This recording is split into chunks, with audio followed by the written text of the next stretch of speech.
Let me ask you a question. So you have a Muslim husband, right? Yeah.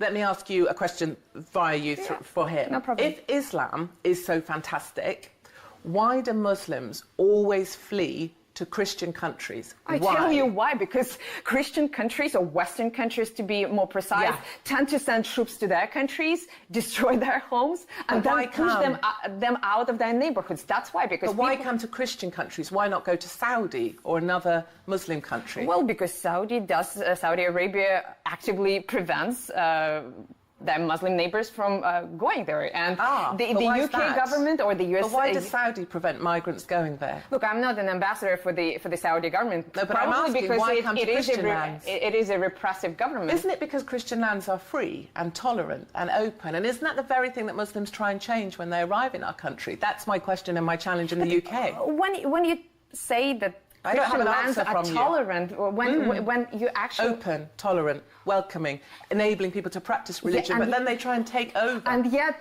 you actively and publicly advocate for the rejection, for the shunning of children, for the ostracizing of children based on their names? Yes. And you call that tolerant and open? No, I'm not saying, I said a million times, I'm not a great ambassador for being Christian, but I'm asking you, why do Muslims always seem to come to Christian countries and then want to take over? Well, I thought I actually tried to answer, because many Western countries wage wars on Muslim but why go countries. there then? Why not go to Saudi? Why not go to another country where the Muslim faith is practiced? Tell me. When you have a kid on your hands, you try to find any refuge.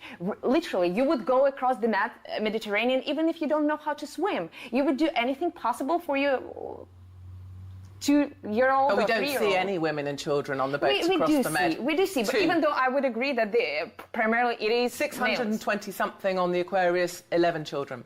We don't see many women and children, I promise you. Well, they're left behind. I reported extensively from the ground, both in Libya and in Syria. So believe me, I think you could afford me some credibility. And there are women and children in desperate conditions, but it is more difficult for them to move around, that's for sure.